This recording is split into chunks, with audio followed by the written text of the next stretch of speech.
You're listening to The Purple Mystic, a podcast for the modern witch, with your host, Natalie Sedgwick.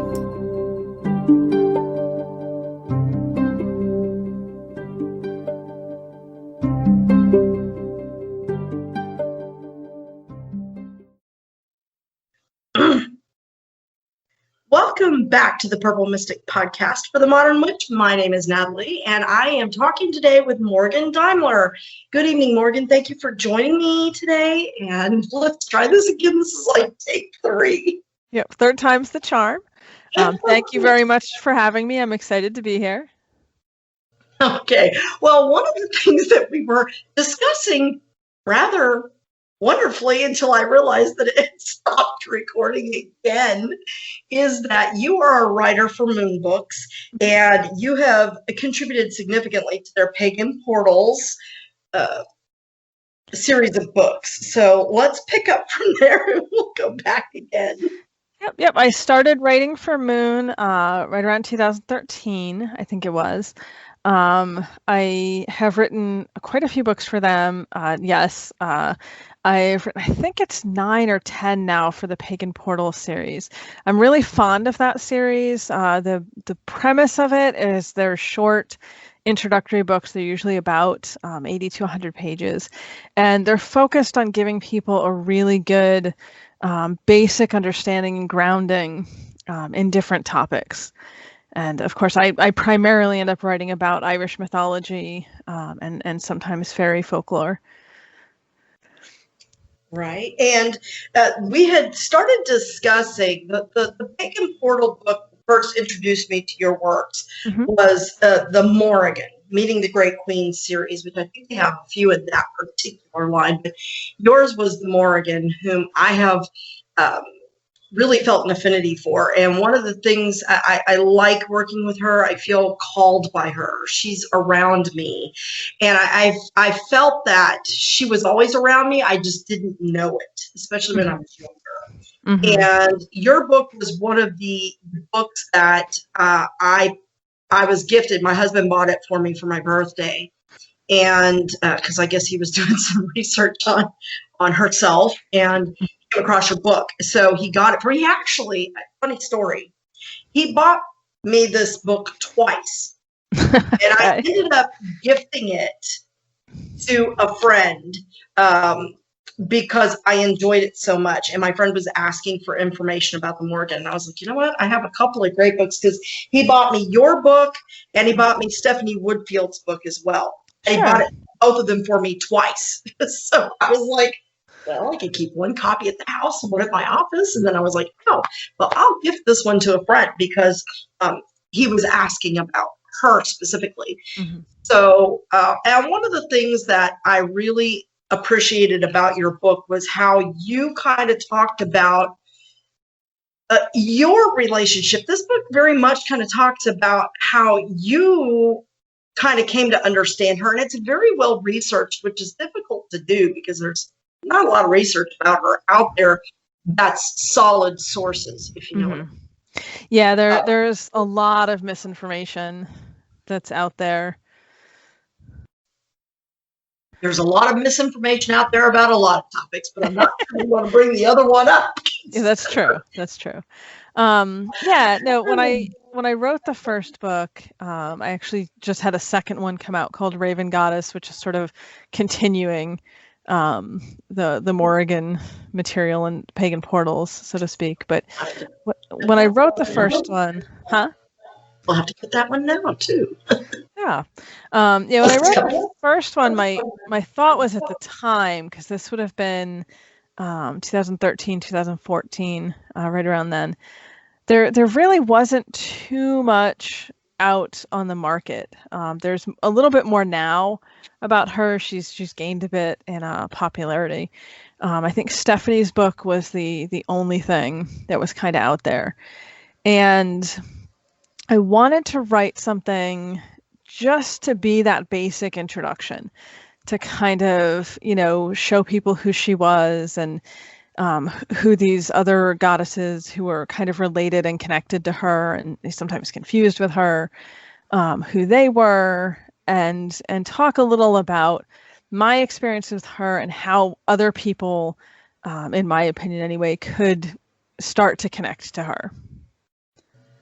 And it was an excellent book for that, because I think that, hearing how other people connect with her, because she connects with people very differently depending on where you are, where you've been, and where I think you're going. So, her connection to you will vary. Her face may change. But I have really enjoyed that book, and I've gone back to it a couple of times, because I have a journal that I keep just for my meditations and my experiences with her. More for my own personal growth. It's not that I ever expect anybody to pick it up. That's not what you keep a journal for, right? Right. It definitely, seeing some of the parallels or comparing the differences and kind of meditating on why would those differences be there, I think has helped me considerably. Now, before we get too much further, there is something that I definitely want to ask you about, because I was watching a lovely show on TV a little while back, and I saw someone who looked mighty familiar, and I went, I know that person. And then your name popped up, and I went, I definitely know that person. I do believe you were on an episode of Paranormal 911. Yep. Yeah. Yeah. So you and your dad worked together as EMTs. emergency personnel. Yep. Yeah, well spotted. I didn't make a big point of telling people that I was on that show. Surprise! That's on bag now. Yeah. A couple people have noticed, but yeah, it was interesting that happened. The experience I talk about in that episode happened back in, I think it was 1999, and yeah, at the time, my dad and I were both involved with the volunteer ambulance service in our town. And it's interesting because if you read some of my other books, particularly the fairy ones, I've had a lot of experiences, particularly involving the Goodfolk, the fairies. And I do see and interact with ghosts sometimes, but the entire time I was working on the ambulance, I really didn't have anything happen while I was working as an EMT to do with ghosts or hauntings, which I hadn't really thought about until afterwards when I ended up on this Paranormal 911 show, because I only had the one experience, which is what I talk about on the show, which was a fairly profound and very disturbing experience. But yeah, it seemed like it might have weaked you out just a little bit. It did. I mean, I was, I think it was like 19 at the time that it happened. And I did actually know the person. I don't want to spoiler this too much for people who are going to like run to find services where they can watch horrible. Yeah, I didn't know him well. Trying to work an accident where you know the person, I think that's like the worst ever. I live in a fairly small town.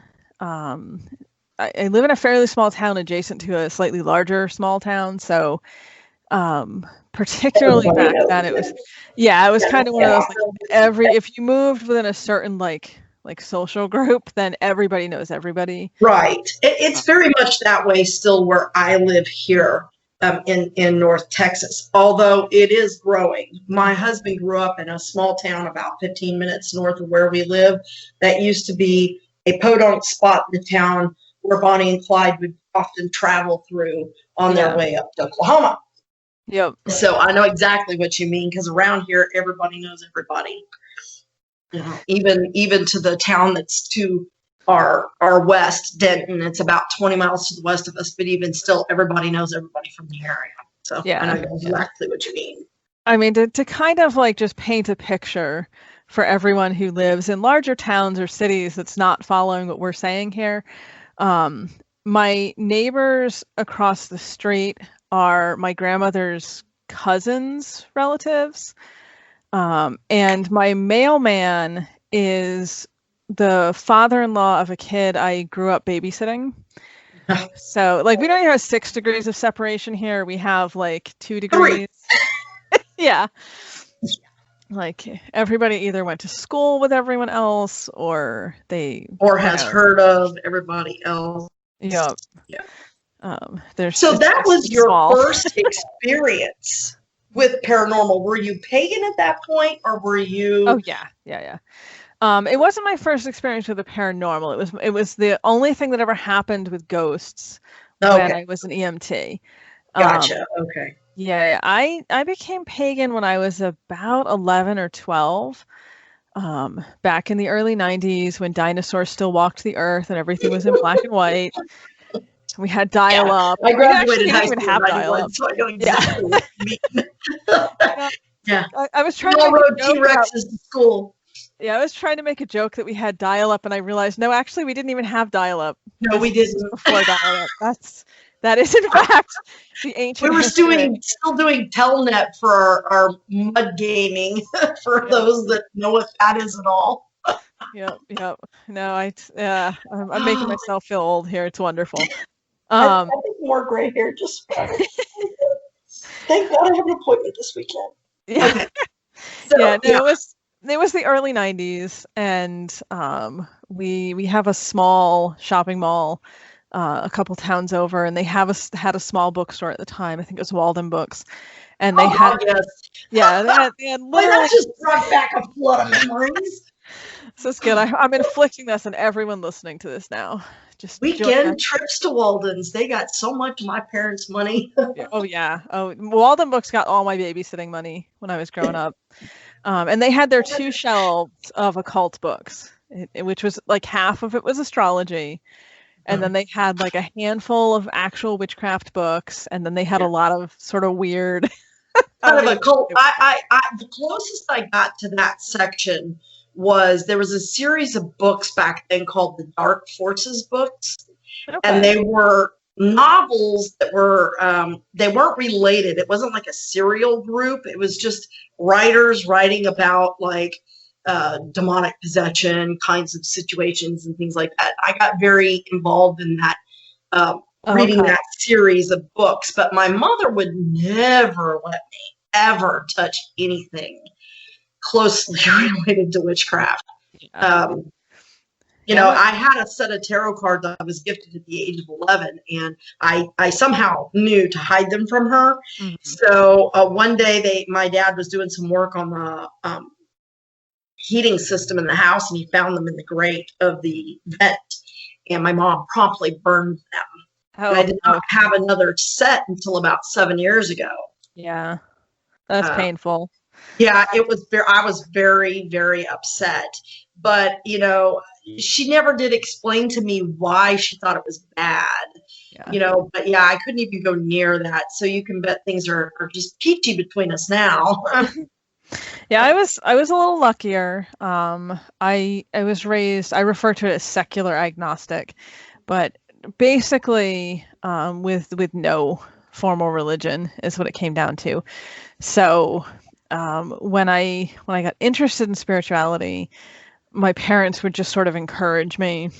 You know, so when I'd been younger, I'd been interested in different faiths and different things. But by the time I hit about 12, my best friend at the time had gotten a copy of Cunningham's Wicca Guide for the Solitary Practitioner.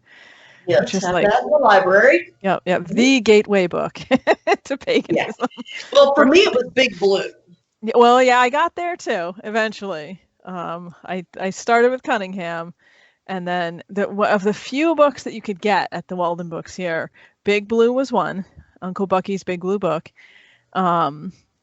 And then I'm trying to even remember now what the other one was, because there was so little on the market. I think Silver Ravenwolf. Silver Ravenwolves. Yeah, I've never actually read any of her books. I probably need to. Yeah, I think To Ride a Silver Broomstick came out right around the time that I was getting interested. I think it was like 91 or 92. I was going to say it was like I thought it was like 89 or 90. It might have been. Yeah. It might have been. But it was one of the few that was even out there for me to find. And, prior to that, I had experiences, I would see spirits, I would see fairies, the good folk, and my parents just sort of humored me and played along when I would be like, oh, I'm going to leave a note on my windowsill for the fairies. My mother would be like, okay, do whatever you're going to do. Well, I think that's wonderful, because my experience with them was very different, because my great-grandmother, my mother's grandmother on her mother's side, was from Ireland. Mm-hmm. And I remember very little about her, except that when she did come to visit the couple of times I was young, it was, "Don't be playing about after dark, Natalie. The little people who come here on you will never see you again." And I mean, tell a 4-year-old something like that just petrified me. Yeah. So I learned to have a healthy respect for the good folk at a very young age. My grandfather was from Ireland, and we sort of grew up, typical American. There was some other stuff going on, but in the Irish American diaspora, and we did have some beliefs passed down. Like, he would, if we were outside, always pour a little out onto the ground. Yes, for the fairies was a thing, and there were certain beliefs that we did have growing up. But my parents were a little more lackadaisical, I guess we'd say. Right. Because they didn't really, I don't think, strongly believe, in yes, that my kind of stuff. grandmother never told us any of that. It was her mother. And, she said, "Oh, she's just telling you those things to scare you." But to this day, if I'm seeing a swirl of dust, I'm nodding my head. Yeah. Like, yep. Mm-hmm. Yep. It kind of embeds itself, for sure. Definitely. Putting out the milk and honey in the garden. Thank you. Have a nice day. That sort of thing. But that's really been the limit, other than, speaking to them, like talking to them. Mm-hmm. I do that because, we grew up with the idea that if something around the house disappeared, it's because you had somehow offended the good people, and you need to make amends for that. And the funniest story about that, you'll probably chuckle, because I'm sure there's a lot of discrepancies in this. So please feel free to educate me if I'm off on something, because again, my knowledge of the lore, because my grandmother didn't teach it to us, and my mother didn't, but my great-grandmother surely did. Mm-hmm. And I grew up reading a lot about Irish mythology and Scottish mythology, and so I learned a little from that too. But of course, you can't ever tell what sources you're getting. Right. But, one day, a couple of years ago, we had a ring of mushrooms that sprouted up in the front yard. Mm-hmm. And I was delighted. I was like, "Oh, look." And they were scheduled to come mow our lawn that day. And I told my husband before I left the house, do not let them mow over the mushrooms. Tell them to mow around it. If your grass grows a little tall, once it goes away, I'll trim it down with the weed whacker. Don't let them cut it down. Right. So I go off to work. He's like, "Okay, I won't." So I go off to work, and I'm doodle-doodle-doodle, and I come home from work, and what do you think I see when I come around the corner?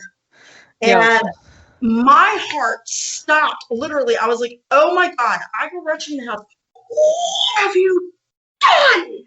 And my husband's like, "What are you talking about?" I'm like, "You let them mow the fairy ring down.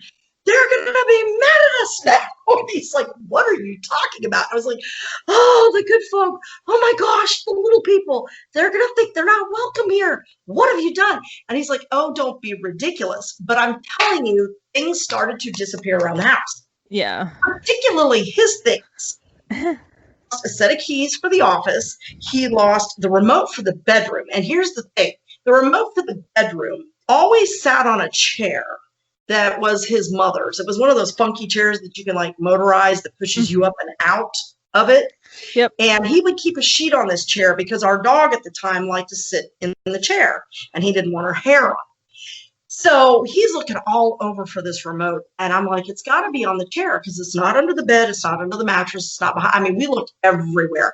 And I had all of the remotes labeled because at the time, the cable box would only work with the remote that went with it. So he was furious he could not change the channels in the morning.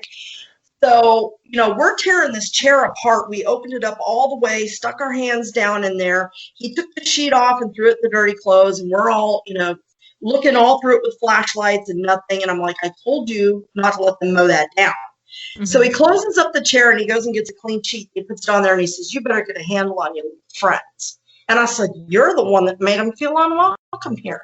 So I said, not a problem. And I went and put an offering in the garden. And I said, please forgive us. Please forgive us. Please, please, please, please bring our things back. You are always welcome here. And the next day he goes to work and he comes back home from work. Mm-hmm. And he got home just before I did. And he's like, I still can't find that stupid remote. And then he plucks himself down in the chair in the bedroom and out of the corner. Now, bear in mind, we searched the chair and he put a fresh sheet on it. Mm-hmm. Out pops that remote and lands right on his leg. Yep. And he just looked at me and I said, te dije, because he's Mexican.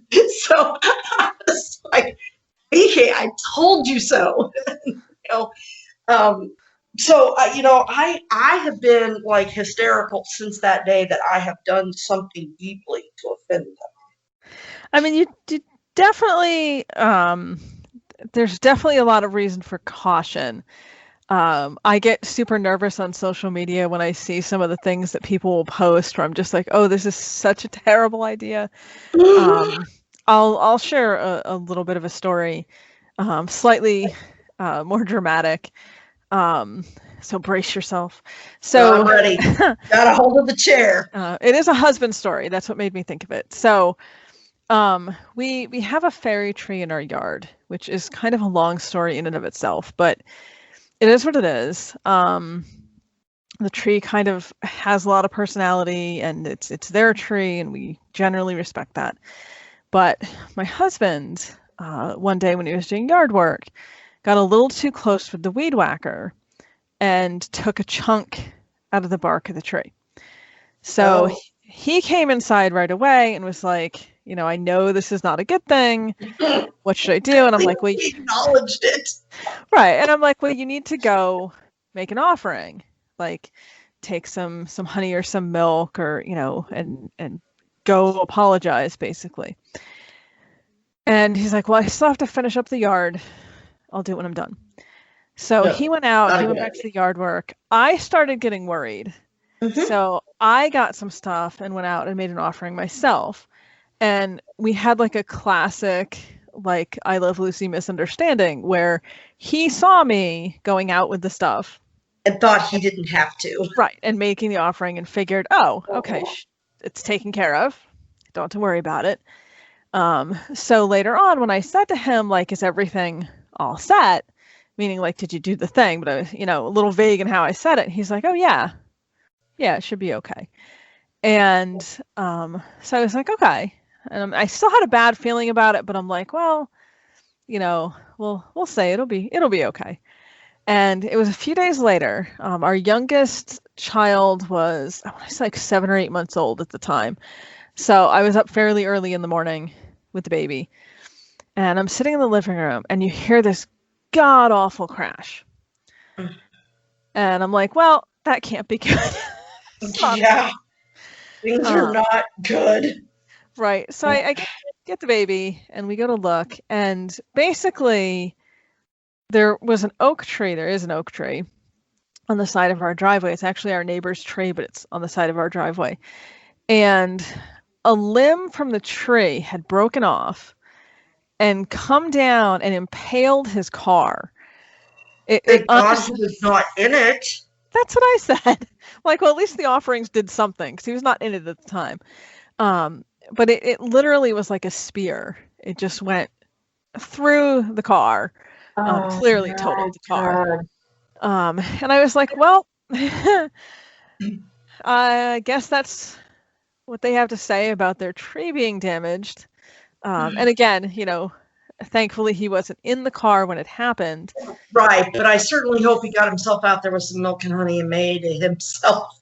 Yeah, yeah, and then we got it actually straightened out. But he definitely, everyone in the house, but he's definitely a lot more careful and respectful with that stuff now.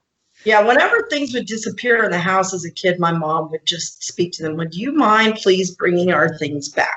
If you're done playing with it, would you please bring it back, because we really do need it.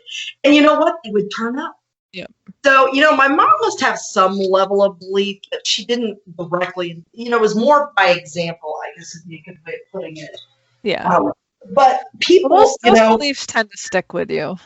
They do, and I have a healthy respect for them. Now, I have petitioned them for aid in some of my spellcraft. That's directly, I feel, related to something that would benefit them, like protection of trees and things like that, because I am a member of the OBOD, and so trees are highly important to me. I need them. Yeah. Can't live without them personally. If I could live in a forest with just a sapling and a library, I'd be ecstatic. All I need is a goat, a couple of chickens. I'm good. I'm good. But I feel that goats are awesome animals. I love goats. My husband promised me goats, and I do not have goats yet. This irritates me. Oh, you deserve goats. You should. I do. Doesn't every woman deserve her own goat? I think That's so. Just a must. We should make that like a dowry type thing. How many goats can you give me? Yeah, goats are just basically big cats with hooves. They're great. I love them. But yeah, so I have petitioned them, for assistance, always with respect and with an offering. I find that you don't demand things, just like you don't, expect things of Morgan herself. You respectfully say, I am in need of this. I would like this, please. Your assistance is greatly appreciated. Demanding doesn't go well, and I think a lot of people, I've been seeing a lot of really scary kinds of things. I'm just going to put it out there, scary kinds of things that people are putting on the internet about demanding or imprisoning a good person. And I'm thinking, are you insane? Yeah. You know how that worked for you. I kind of have a reputation. And laugh.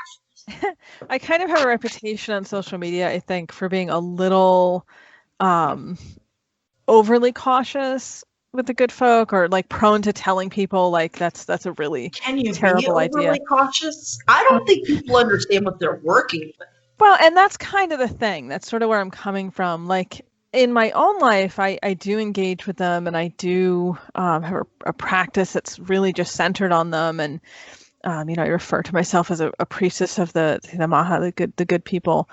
But I tend, I think, to come off so like, just don't do it on social media, because so many people are coming from what you were just talking about, that sort of like weird sense of entitlement, like as if they kind of do think that the good folk are just hanging around waiting for humans to give them something to do.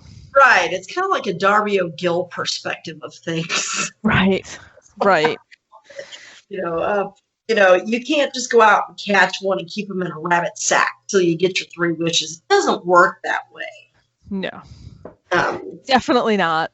And that will not end well for you. I do think that they can be dealt with, engaged with in a reasonably safe manner. But you have to have that respect and that understanding that, they're they are what they are. They are a magical being. They're not a being engaging in magic. Right. And they're not human. They don't, they can look human, but they don't tend to think the way humans think or have the expectations that humans have. And I don't know if they necessarily have the same type of emotional attachment that not in the same way, I guess would be a good way of putting it. I don't want to say that because I don't want people to misinterpret that I'm saying they're incapable of emotion. Yeah, it is different though. But it is different, definitely. I think this is an area where urban fantasy has kind of hurt us. And mind you, I adore urban fantasy. I write urban fantasy. And right, we all enjoy it. Genre. But it's fantasy, and there's a difference between understanding the fantasy aspect of things and knowing how things work in an actuality. You know, fantasy has its basis in reality, but it's something where someone has allowed their imagination to take something in a different direction. I'll say the same thing about the Morrigan. I mean, when you look up the Morrigan and you're looking for images, you get a lot of the anime. Oh, yeah, very sexualized. Which I find is very inaccurate to who she is. Yep. And we find that in fiction too with the Morrigan, when people do include her and people do. You know, they're writing her as a character in a book, not as the actual pagan goddess. And you know, it's the same thing with the fairies. You know, the way they get written is really just as if they're humans, you know, who have special sort of magic, and that's definitely not accurate. That was something I was going to ask you about. Something that Miss Woodfield, I think it was Miss Woodfield, it might have been you, mentioned. So in one of those books that I was reading back when I was first trembling out and admitting who I was, someone mentioned a book by Pat O'Shea, and I've talked about this on my YouTube channel. That was me, yeah. That was you. Okay. Yeah. Here's the funny thing. I had read that book when I was like in 3rd or 4th grade, I think. Hounds of the Morrigan? Later. Yeah. But it's a huge book. I think people don't realize it's over 1,000 pages. It's like a book. I absorbed this book in an hour. My mother couldn't believe I'd read it as quickly as I had. But that was my very first that I can recall introduction to the Morrigan, and I had forgotten all about it until you mentioned it. Yep. And I was like, oh yeah. And then synchronicities. I happened to be in a used bookstore, and guess what I found? See, it was meant to be, though. It was. Have a copy. And I did pick it up, and I reread the entire book on our drive from here to Colorado and back. I got halfway through it on the way up there, and I finished it on the way back. And I was in love with her then, even though in the book she's the quote unquote bad guy. Yeah, she is. I was fascinated by this idea of 3 beings being one being, you know, 3 different aspects of one being. And I in no way equated it to the idea of the Father, Son, and Holy Spirit. Yeah, no, it's a very separate concept. It is. And it's not a new concept, though, because when you look at ancient Egyptian culture, you have Isis, Osiris, and Horus, you know, which is the mother, father, and the son. Yeah, we see a lot in Irish mythology, Celtic language-speaking mythology in general, but Irish mythology in particular, triple deities. Right. Usually they're siblings. So we see a lot of that sort of a pattern. I think I fell in love with the Morrigan in that book, Hounds of the Morrigan, because of the motorcycle. Oh yeah. That was an awesome mode of transportation. Yeah. Yes. I mean, the author definitely was a lot nicer about Angus and Bridget and the Dagda. I think all came off better in that book. But the Morrigan got a flying motorcycle, and that made her awesome. Yeah, and the keys too that she had. Yeah, you know, the little house she created to kind of. Well, I don't want to give away too much. Yeah. If anybody wants to go in there, but at one point she creates this fantastical box that appears like a hotel kind of castle.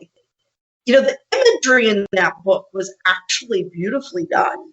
Oh, it's extremely well written. Yeah, extremely well written, and the character development was phenomenal.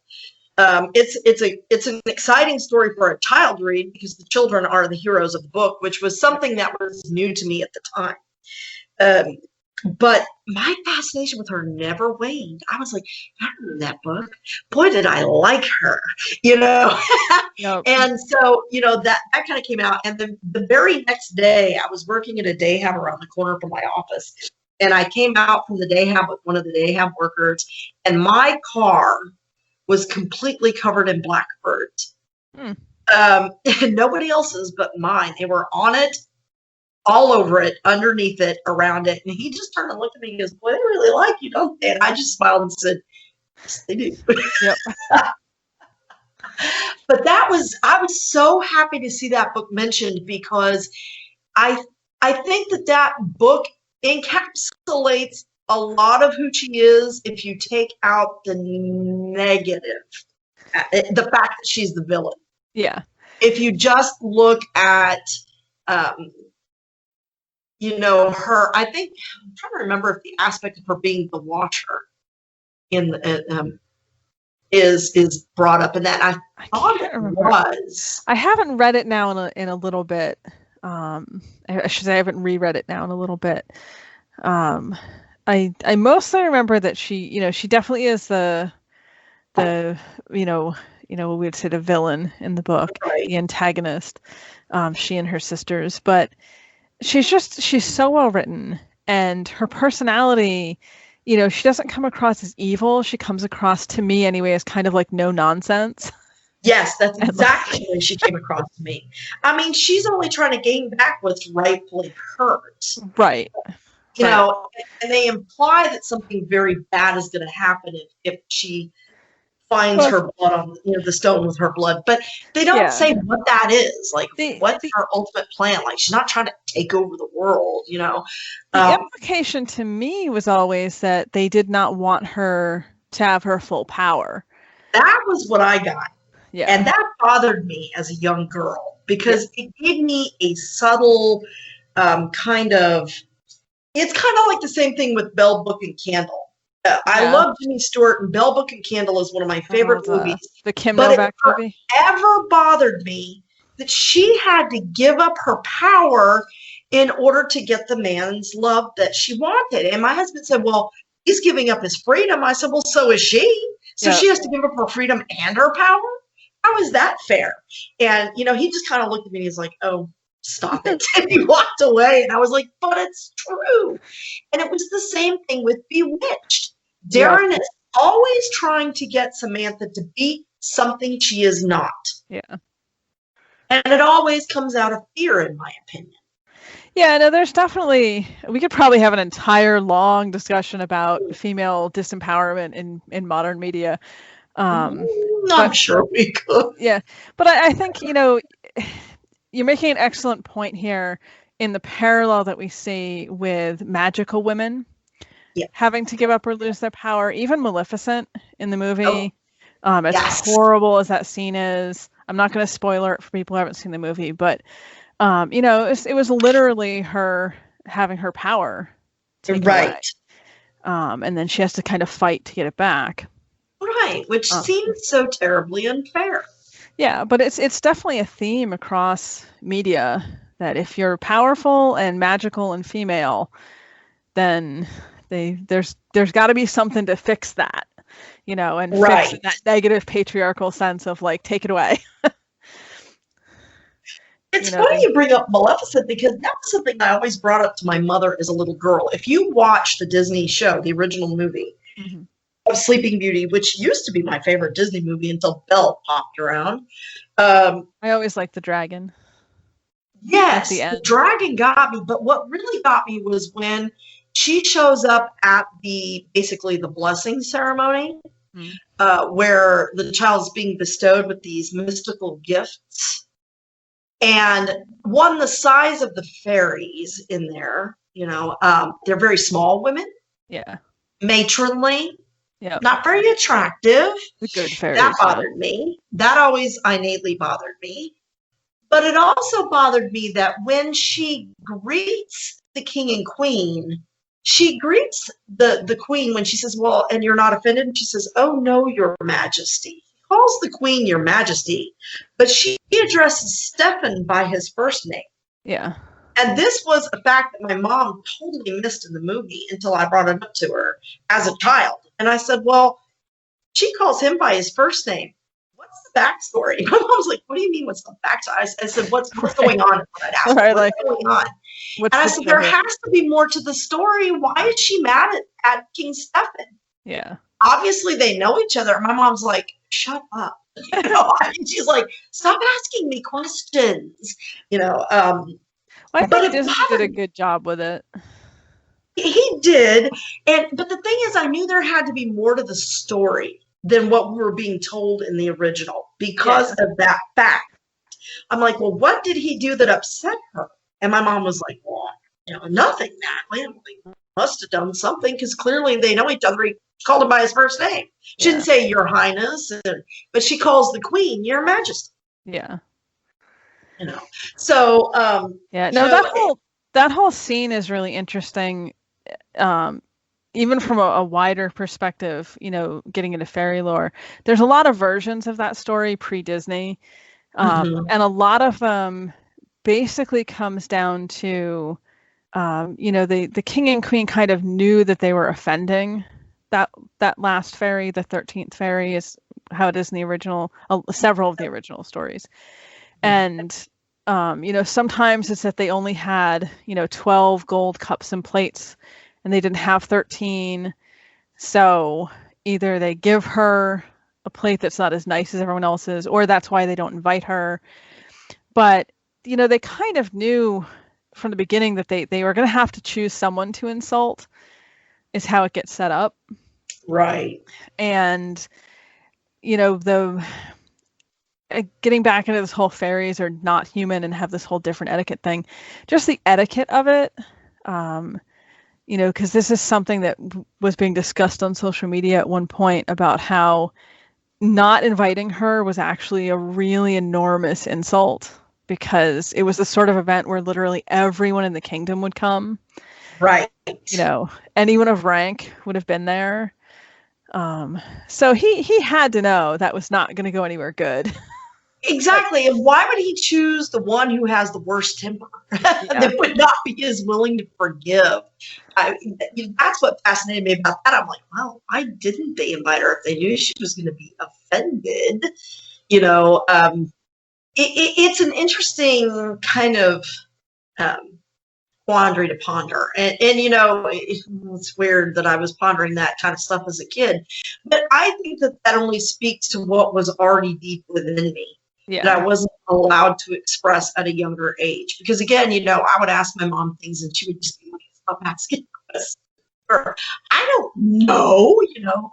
I didn't write the story. Ask Walt Disney. Well, he didn't write the story either. So, you know, and again, it goes back to that theme of women of power, and especially women with a magical power, have to be destroyed or give up their power somehow.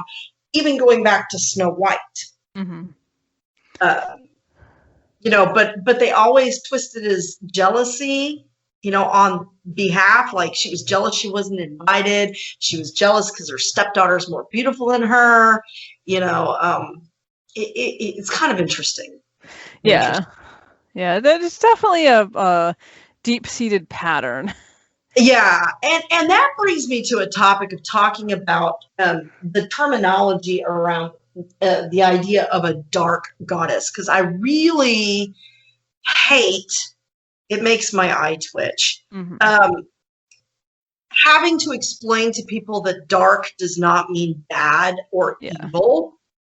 That, you know, I don't even like to use the term dark. It's people will bring it up to me. They'll be like, oh, isn't the Morgan a dark goddess? Well, she's not your, you know, typical kind of love and light, motherly kind of goddess, if that's what you're going for. She's a little stronger than that. And, you know, but I hate doing that too, because to me that makes it sound like there's some sort of a hierarchy amongst the deity. Right. You know, right. That well, it immediately places some sort of value judgment on it. Right. And I, you know, I don't know how to I don't know how to explain to people her nature when they have those kinds of predetermined concepts in their mind. I try to explain her the way that, but I've just kind of given up trying to explain her. Yeah. I just tell them, she is my spiritual mother. She embodies and understands aspects of my life that I have gone through a lot of trial by fire in a lot of ways, and I have suffered a lot of kinds of abuse.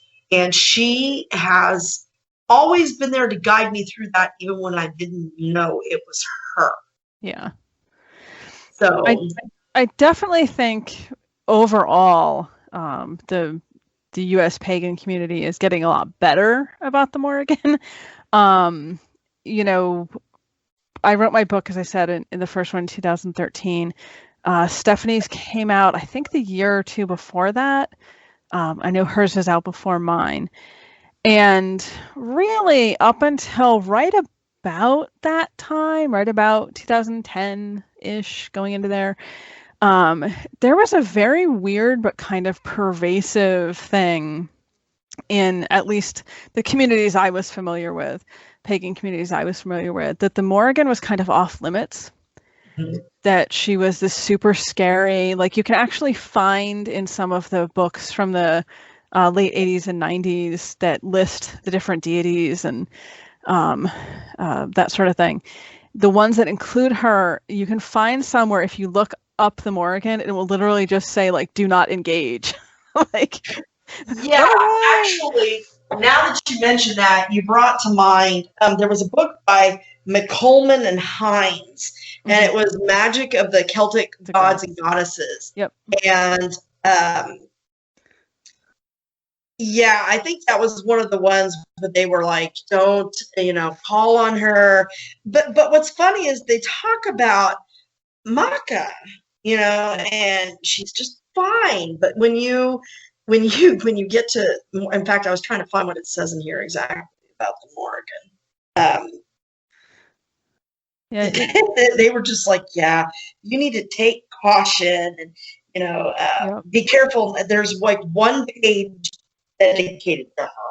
They mentioned her with regards to the Dagda, but it was, I remember distinctly, it was like, you need to just, stay away from her. Oh, yeah. Chapter 7 is Morgan the Phantom Queen. And they start out by saying, the worst omen somebody could get was to see her at the river, this frightening goddess is a shapeshifter. Just the words that they use to describe her, and they really only give her one page. Yeah. Well, the sad thing is, and this ties directly into what we were just talking about. The sad thing is this was pagans, in the 20th century and the early 21st century who were just repeating this sort of Christian theme of demonizing her and trying to turn her into this sort of like, boogeyman kind of figure, like hag of the night. One of the things that they fear about her is her aspect of sexuality.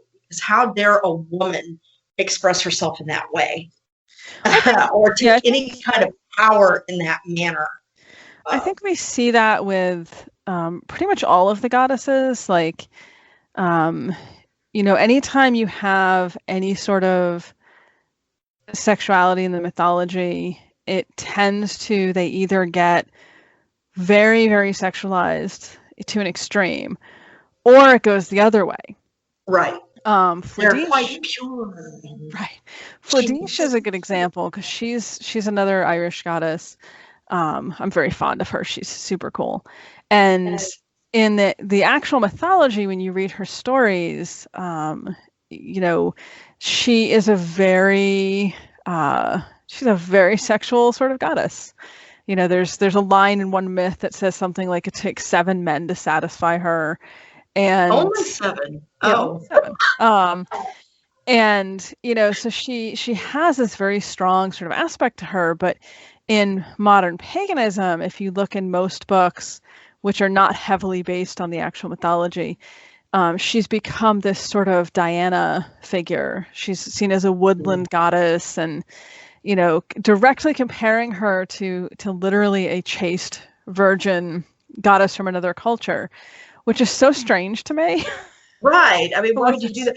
Well, and I think that is part not of her what jam. lends into the difficulty with the Morrigan is the fact that we don't have a lot of, old record of her. There's the information about her has been piecemealed together based on things that were written by monks that were trying to preserve some of the culture, but they're putting their slant on it. And, maybe a few old writings, and the rest of it, I think modern day has been based on what we can know about her and what we can experience of her today, which I think may be vastly different than the way she was experienced then. Yeah, I mean, my personal point of view, and mind you, I realize that not everyone has necessarily the same access to some of this that I have, because I do speak the language, or I should say I read the language that the stories were originally written in. But I do think there's quite a bit about her out there. I think that not many people are aware of it or able to access it to read it, which is definitely a problem. But it is all written by monks. That's true. And that's also a problem. that's a whole separate problem. They're putting their Christian spin on it, where women are chaste, and it's kind of frustrating, but it is. And I think that what we have, and of course it's true that all gods evolve. They don't exist frozen in time 2,000 years ago. Hence my love of imagining her on a motorcycle. Yes, absolutely. I thought it's exactly the kind of thing she'd ride today. I could definitely picture that. She'd be on a Harley. What? I think we just have to try to find a good balance between, if she's not rooted in the culture, then is she really the Morrigan? But on the other hand, we don't want to anachronize her so that she is like this frozen picture from 2,000 years ago, because that's not good either. Those today that relate to her and can have a relationship with her too. I definitely agree. Well, Ms. Morgan, I wish we had more time. I would love to keep talking. Can I have you on again at some point in the future? Sure. I can definitely come back. Really quickly, I'm going to sneak something in quick, and then I promise I'll be at an end. There is a person you can find online, and he's written a couple books now. His name's John O'Sullivan. He writes under Scala Bieg, which is Irish, and I'm not going to be able to spell it offhand because I'm dyslexic. But he does write sort of modernized versions of the Irish myths, and the Morrigan is in some of them, and he is definitely 100% in. Like he's channeling something.